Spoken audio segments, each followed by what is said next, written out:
Okay, enough of my rant on this. De-individuation. So, one of the core aspects of gaming culture being problematic that has been discussed by psychologists in particular is this concept of de-individuation, and it is an extremely important concept when we talk about any kind of group activity.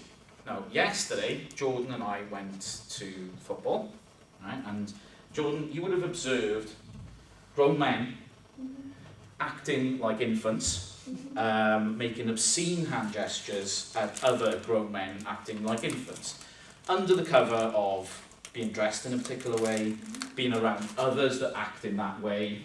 And I'm not pointing any fingers at myself, but of course, I'm just as culpable as anyone else, right?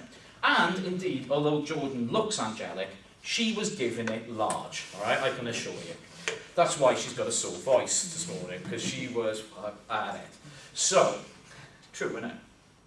Yeah. So, we, yesterday, were in a state of de-individuation. Okay? We had entered into a shared cultural space where particular behaviours are acceptable, and which you can express those behaviours without fear of reprisal, without fear of being judged by others. You know, I'm acting like an infant. Well, that's fine, because everyone else is acting like an infant. You know, it's something we can do. We call this de-individuation.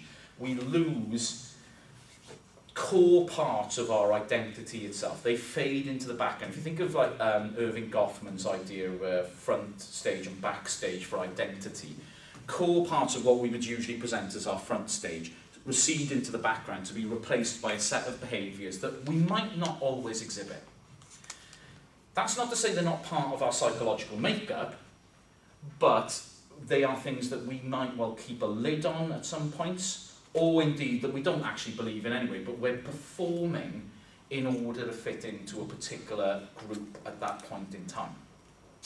So you become far more susceptible to cues from the environment around you, and that kind of gives you a model of how you behave in that situation. Basically, you have a reduced sense of social accountability. I'm not being seen anymore. I can act like a hooligan yesterday because everyone else is doing it. I'm no longer visible in that way. What's the odds on anyone picking up me for that when there's literally like 40 people around doing exactly the same thing? Mob mentality is often a way of describing this behaviour. So, does the fact that gaming can take place anonymously, particularly online, facilitate the kind of behaviours that we saw in Gamergate and that we see in other things in the Chester you get all the time, right? Is that anonymity afforded to people in these channels, be it social media channels or directly in things like Xbox Live, does the anonymity contribute to this behaviour? It's a serious point to ask, because this is something which has resonated in the games industry. Should we strip gamers of anonymity? If you want to clean up the culture, is it a good idea to actually stop people having an anonymous voice? What do you think? Do we get rid of anonymity?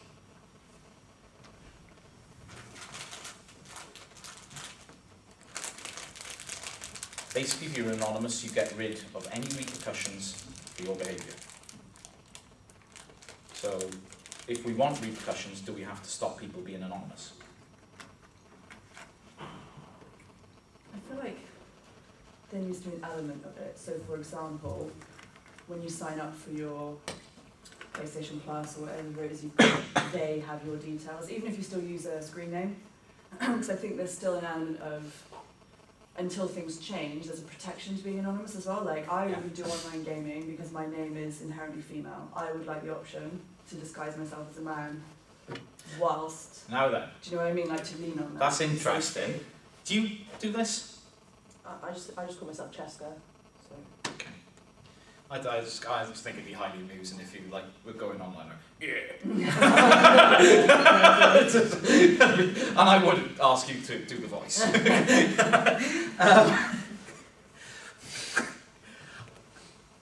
I think what you've said is very, very sensible, Jess.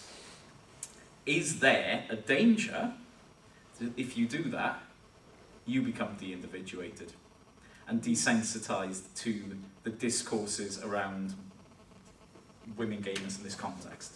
Potentially. I suppose that's where then, if say PlayStation or the powers that be have got your information and they can do this, I think in that chapter it's saying, you know, they can sort of scan language, find out if you're using stuff that they deem as unacceptable, you can be banned, you can be punished, you know, there's a Things which they can already do, yeah. let's be fair, which they never seem that bloody keen on actually doing anything about, would be my problem with it. But I agree. I think having those affordances is a way of addressing issues with de-individuation and addressing how women gamers are addressed online. But it could open up other problematic aspects, I think. Do you report people, Cheska? No. Why not? There's just no point. Have you ever done it in the past? Yeah. Anything happened? No. There you go. An extra problematic layer is, it's like reporting people on Twitter, right? Which I do frequently. So you can have like flat out Nazis on Twitter. And you report it, and you just get you don't even get an email these days. You just get a update on your account, like a notification that says, "We have investigated this Nazi, and they are not breaking the terms and conditions of this site." And you just, fuck you, you know. And you think it's going to be worse under Elon Musk. So you know, the frustrating aspect is, go back to like Sarah Chess's thing with Player 1 and Player 2. It's not in the game industry's interest to start blocking Player 1. You know, it's not in their interest at all to say, oh look at this young, white, affluent male who spends X. And they know that because they know on the platform how much this person spends. Are we going to block them because they call Cheska a bitch? No. You know? It just doesn't work that way, right? So, you know, this process is powerful, there's no question. The idea that you can hide behind an image which limits the accountability you have for your actions.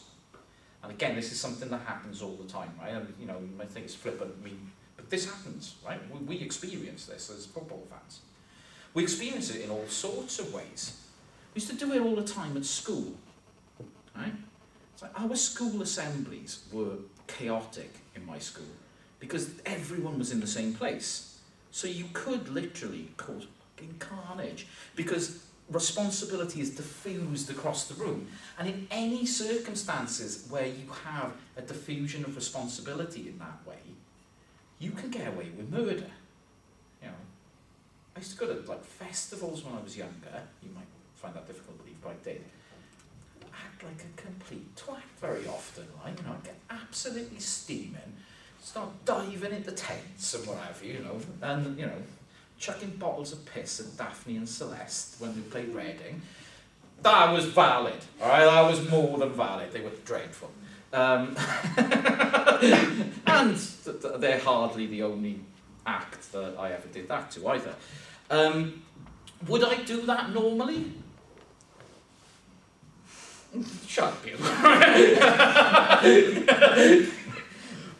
Depends. Depends on the context, right? I've got a meeting on Wednesday where that might well happen. So, you know, faculty meeting, there'd be a lot of people there, might get away with it. We find ourselves in these kind of circumstances, actually more often than we care to think. You know, this kind of de-individuation is something which happens to us a lot, and it can loosen up. The problematic aspect with reducing anonymity is always the same, it doesn't matter what platform it is. There are some people who need anonymity.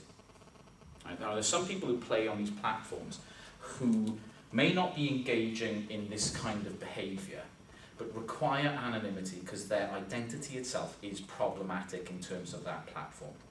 You imagine, you know, for example, a transgendered individual who has not come out as that to anyone else, but is on a gaming platform or a social platform where they feel able to express their identity safely because of the veil of anonymity.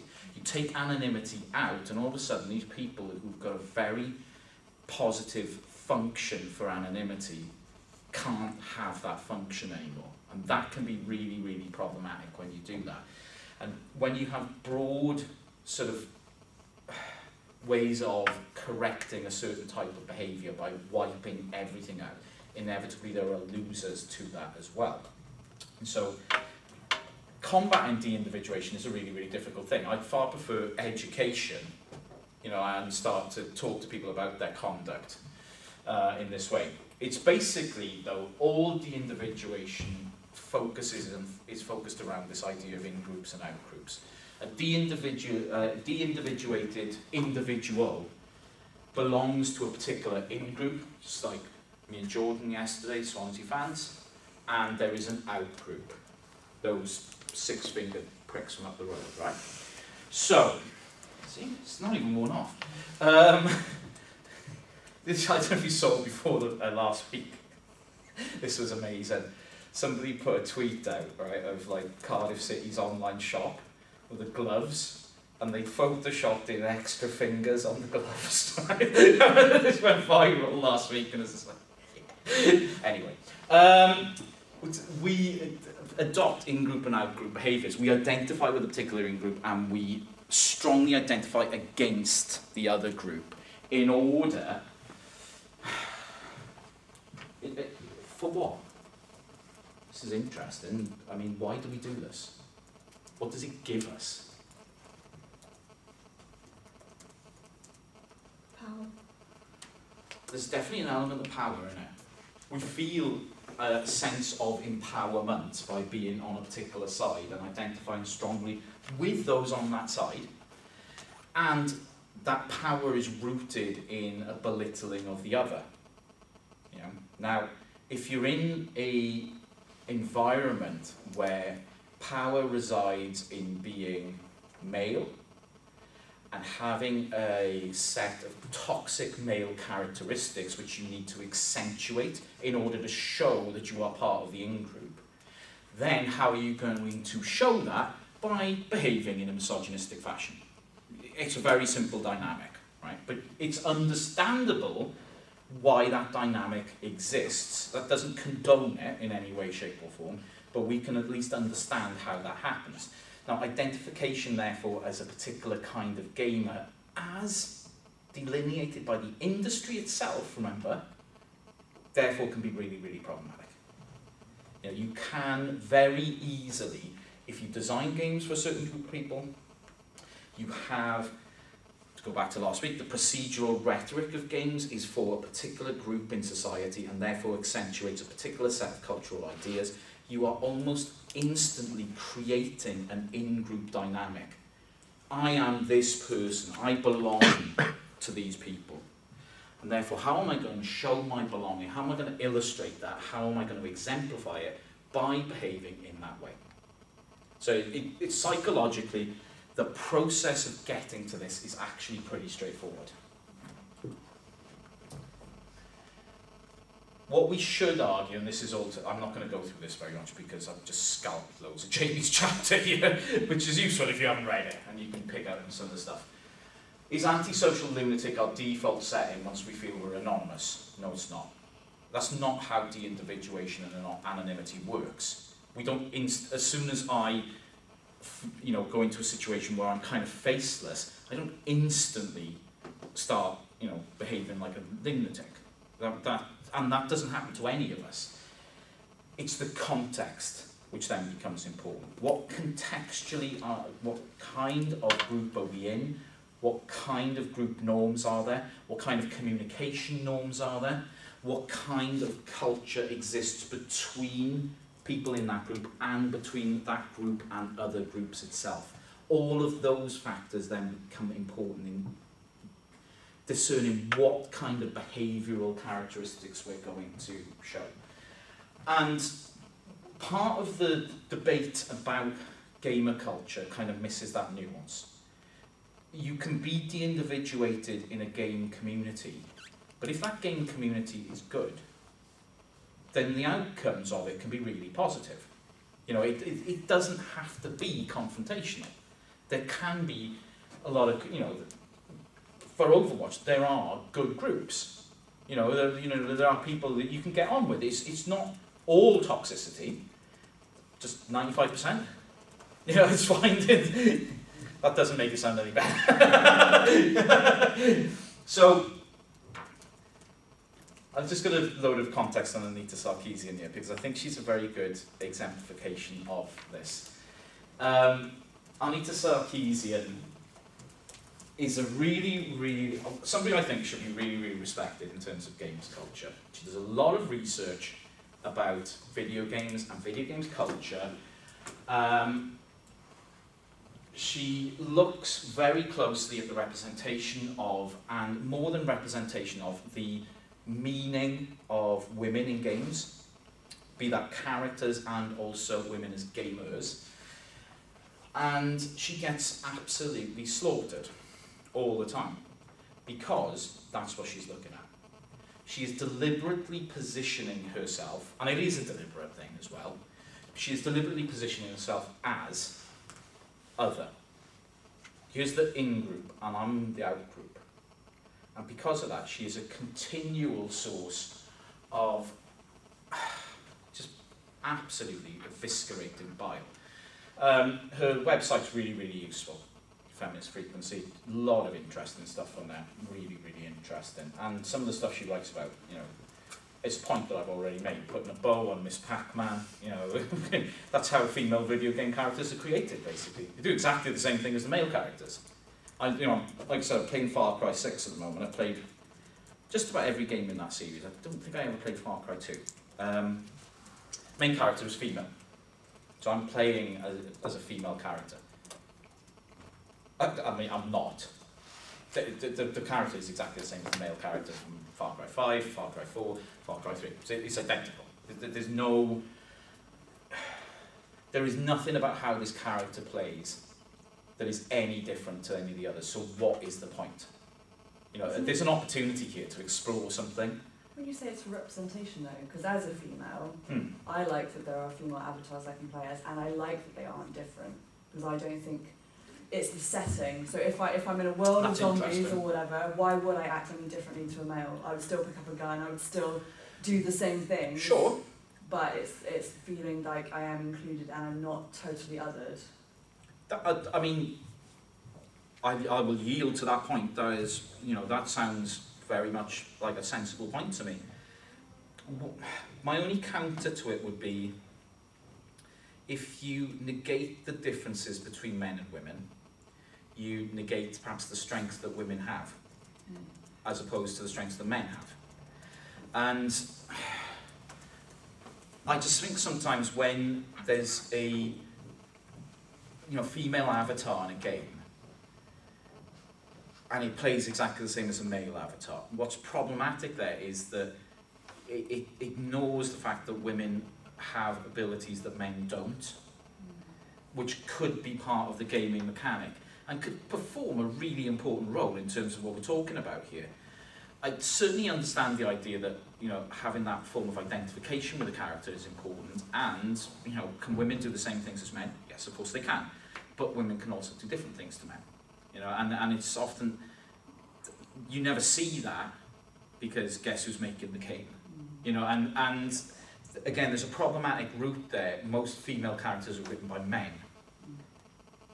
which is, again, really problematic.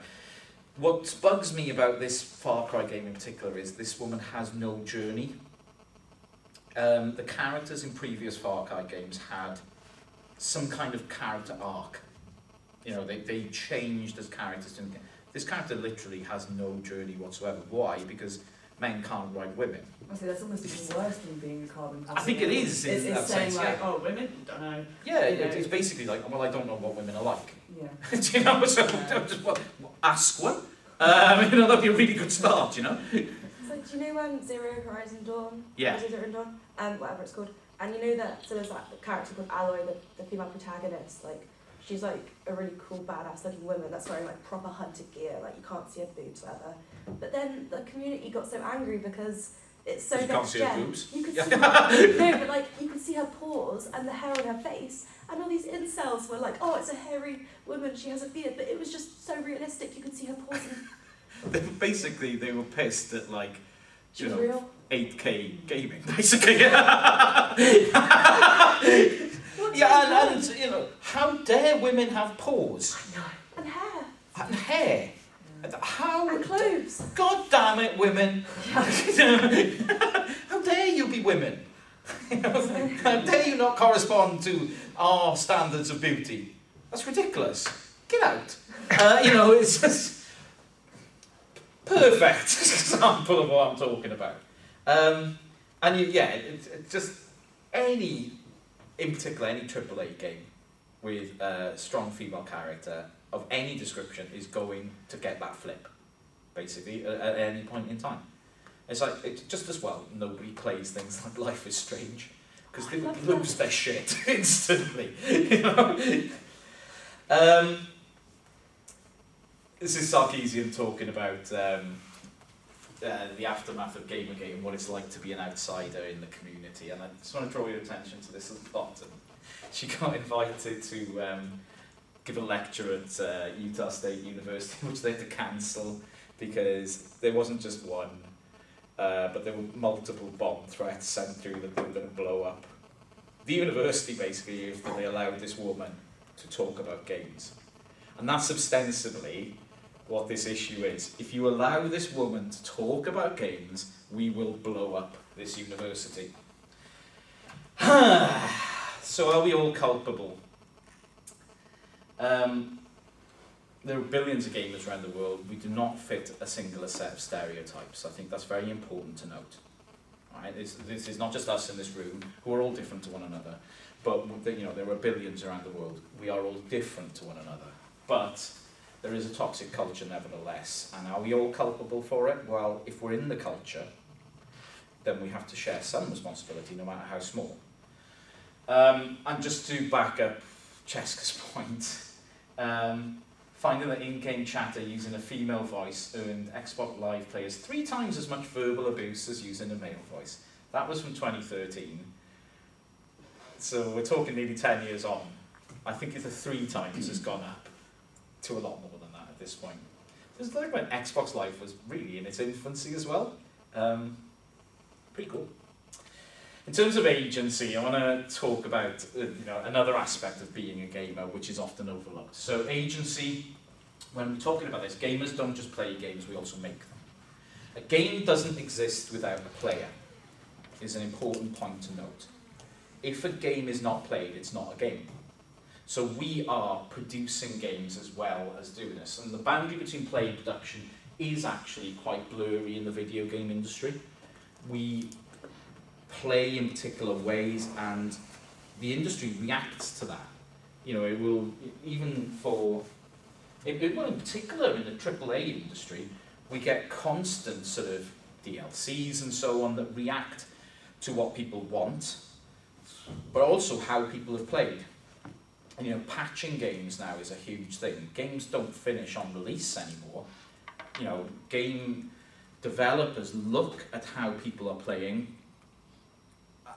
This has been a really bad thing, I think, that they've become reactive to how gamers are playing, because now there is an impetus that you can release a game when it's not finished.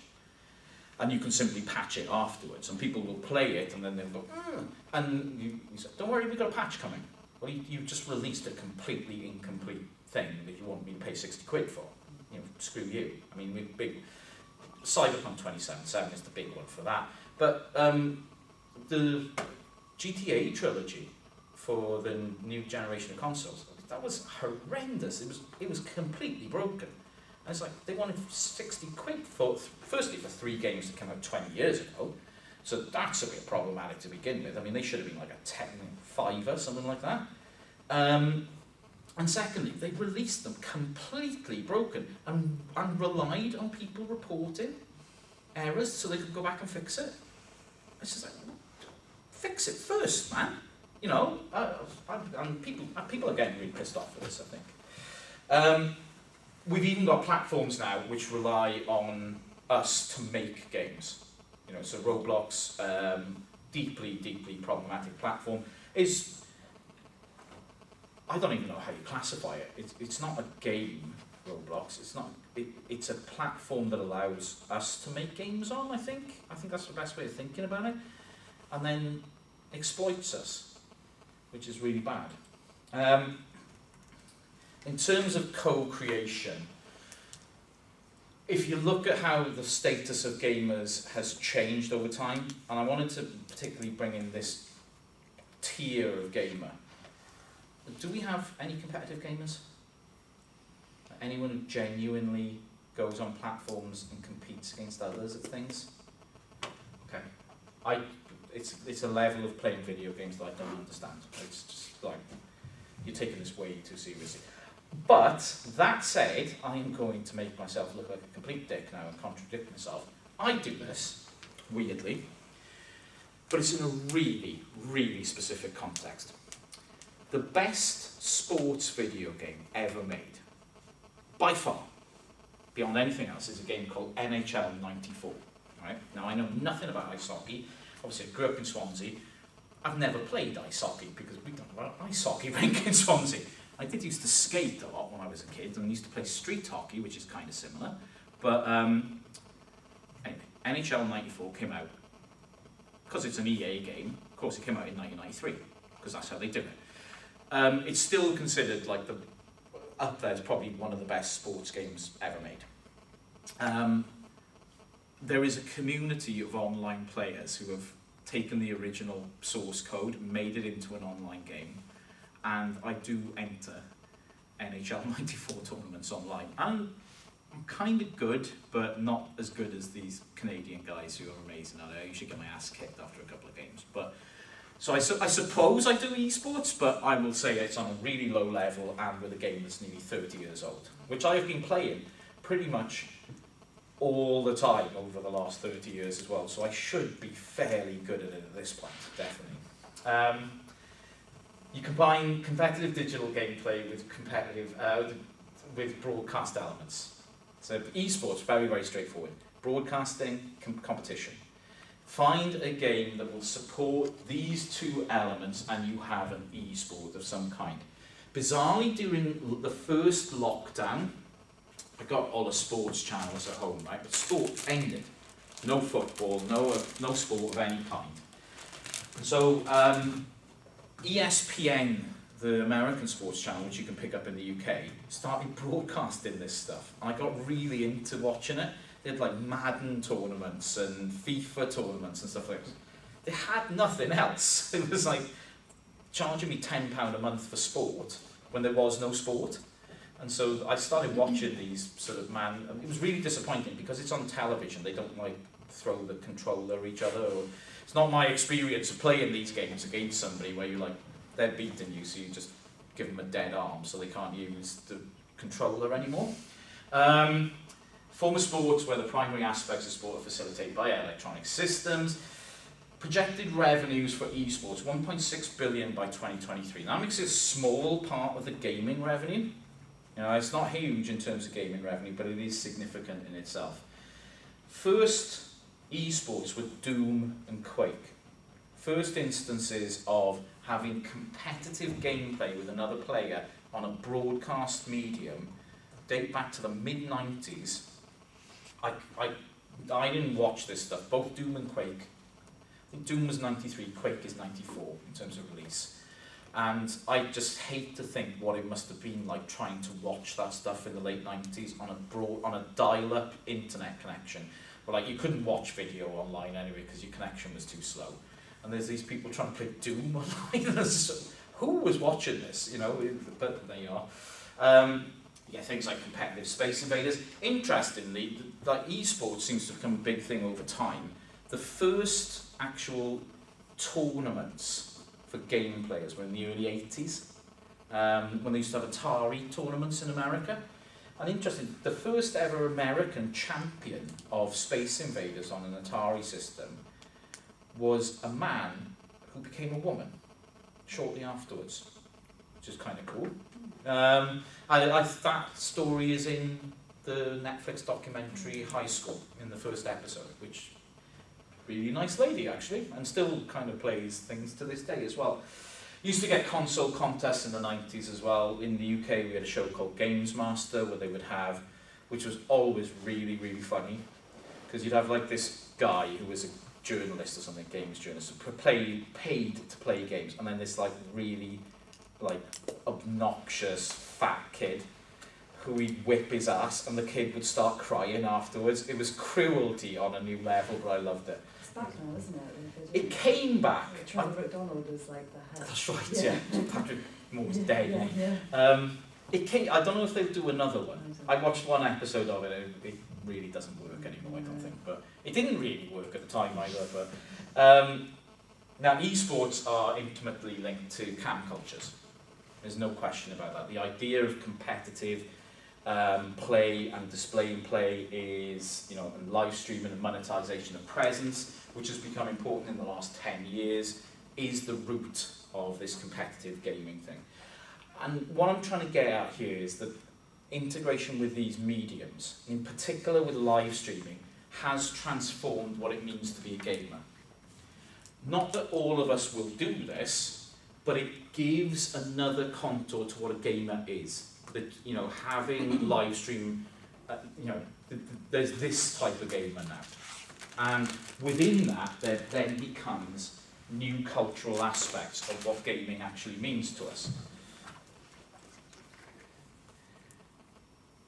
In terms of esports themselves, this is the most brutal form of sort of neoliberal capitalism in games themselves.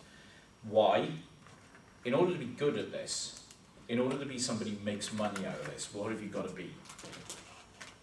I mean, Chester's hardcore, right? But you've got to be like way beyond you. This is your job. This is like a 16-hour-a-day activity, doing nothing else. In order to get to the level where you can be a competitive, successful... I was going to say something there, but I'll not say that. But in order to get to this level of being this good at one singular activity, I mean, if NHL 94, and it's not going to, because there's like literally about 200 people in the world who play this game anymore, but if it went to this, I'm not in that category, right? I know how to score, but I get my ass scored on a lot. So, arduous training. It's 12 hours, 12, probably more than that. Full-time job, that's all you're doing. And it's incredibly precarious. You'd only earn by winning. You lose, you get nothing. This is no way to support yourself in life. This is not a regular career in any way, shape or form. Which is why the intersection with live streaming is really interesting for me. People who are good at esports need invariably live stream constantly because it is a background source of revenue for them. Even though live streaming itself as a gamer is a shit way to live. Because again, it is a 12-hour-a-day job if you want to get anywhere with it. Does anyone know what... I mean, does anyone have monetized content? You must do on social platforms, no? No, because I talk about sex, I'm not allowed. Of course, yeah, of course, yeah, because how dare you? Oh, no. You know, because that's not something that anyone engages with. Did anyone else got any kind of social presence where they get monetized? So it varies from platform to platform monetization. You know, Instagram is actually weirdly one of the better ones in terms of allowing you to keep revenue from your presence. TikTok is weird in that they seem to make up the rules as they go along, and different people have different ways of being monetized on it, and they have no set of rules. Twitch is horrendous. Twitch, who owns Twitch? Does anyone know? Amazon. Yes, bought Twitch a long time ago now, actually, 2013, for a very cheap price as well, just over $1 billion. It's like a 50% top slice. It's impossible. I don't know how people make money on Twitch. You are literally being robbed by Amazon. And it's not as if they're doing anything for you. You know, the interface doesn't change much. You know, they're not providing you with any tools, really. They've got a cheek. But that's why Amazon have got a lot of money, right? You know, they do exploit in this way. Now, in terms of culture, people who've looked at esports forums, dominated by toxic masculinity and hegemonic geek masculinity. And what does that mean? Well, toxic masculinity is kind of a giveaway. No women allowed. But toxic masculinity in this context doesn't just mean no women allowed. It also means no non-heteronormative people allowed. It also means people of colour not allowed. It goes a lot deeper, you know. Women persistently derided and derailed as authentic participants. Are we starting to get the picture? Women in esports? Because women aren't serious. Women play, I don't know, in Animal Crossing, and they don't play these games, right? Just women play these games. So the cultural tropes get recycled again, even in this new form of gamer identity, we see the same things happening. And I mean, Twitch culture itself is also problematic in this way. Now, the practice of watching games is very much an active and participatory practice, just like playing a game itself. So it is something which is more like gaming than I would say than watching a film or television. And there's a performativity to it as well. That means if we're engaged in this kind of activity, we are producers, both producing and experiencing at the same time. You know, if we're broadcasting our gameplay in this way, we are contributing to this idea of homo ludens, that play is central to our cultural practices. The aspects of this network play is now found across all of our culture as well. And there are paratextual and parasocial elements to this which are unique to gaming, to streaming platforms. So we're blurring the boundaries between games, social media, and face-to-face communication by engaging in these things. But because there is this existing cultural aspect around games, you see again the perpetuation of particular positioning of male and female on the platforms, and the expectations of what you play, what you do, how you perform as a gamer are very defined in terms of Twitch. There is a female Twitch player, right? Give me a shorthand. What would you call a female Twitch player? Keep it clean, but... Ego? You hear this term? What does that mean? It's a Come on. stupid little thing, isn't it? Girls are crazy on TikTok, and now it's like all gamer girls, like where the cat is and meow. It's so stupid. Yeah, it's a complete load of shit at the end of the day. But it's not just a trope which exists, it's a trope which is recycled and reinforced constantly. And therefore is really, really problematic. In terms of looking at yours, a Let's Play is not live. So these are very different in terms of how they contextualize gaming. Maybe less toxicity around this type of gaming production simply because of the way that it is produced. Albeit, some of the people who are most successful at these videos on YouTube are just about as toxic as they come. What we should always think about in terms of the gamer is also now the audience for the gamer as well. A lot of us won't engage with this. I never do any, with my exception of my bizarre obsession with a 30-year-old ice hockey game, I don't do online play. I don't want to step into that cesspit. I've tried it, it's not for me. But for a lot of us, a lot of what we do now in terms of games is audience focused. And because of that, what it means to be a gamer again transforms.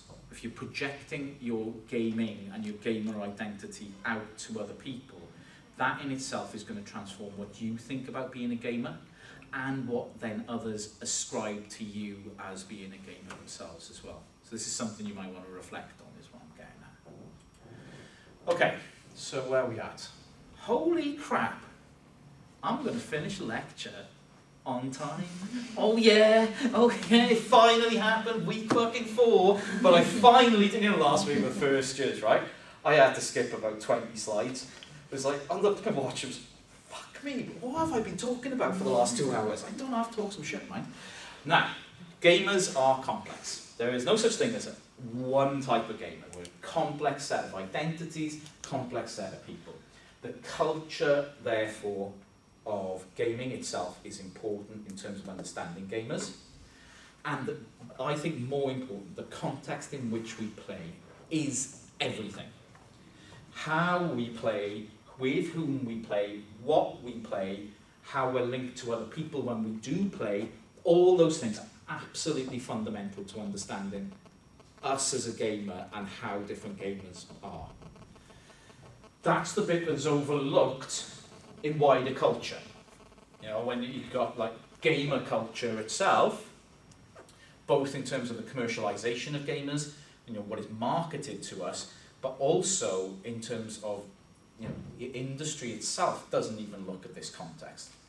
This is why they perpetuate this endless cycle of the same kind of games to the same kind of people over time. It's profitable for them, I understand that aspect, but it's actually deeply damaging in terms of the wider culture itself. So these things are not really important to the industry. I want to be fair. I think the industry is reacting and is making changes, but they're just not quick enough. And they're still not doing enough either. There's still really, really problematic aspects with gaming culture, which the industry itself doesn't want to touch, does not want to get involved with, does not want to stop people anonymously abusing others on platforms if those people are revenue generators for that platform. They're just not interested. That's not a problem limited to gaming. That really isn't. But it's a problem. It's a wider problem in society. These platforms, doesn't matter whether they're gaming platforms or social platforms, they really do have to take a step back at some point. It's not as if even it's just online abuse. People are getting killed. That happens. When are they going to take responsibility for this? I don't know. But gaming, just like other platforms, that doesn't make it better, just because it happens on other things as well. Gaming is cultural, performative, and it is part of identity. I'm happy to say, oh yeah, I'm a gamer. But what that means is very different from what you would say, Josh. That's a very different thing, a very different thing from what Eve would say. You could say you're a gamer, you kind of be lying, right? But to the extent to which it's a part of your identity, it's going to be different to me, and it's going to mean something different. It could be hardcore like Chaska, that means something different again. And we've got to be careful about just using the term, I would say, because there's differences between us all.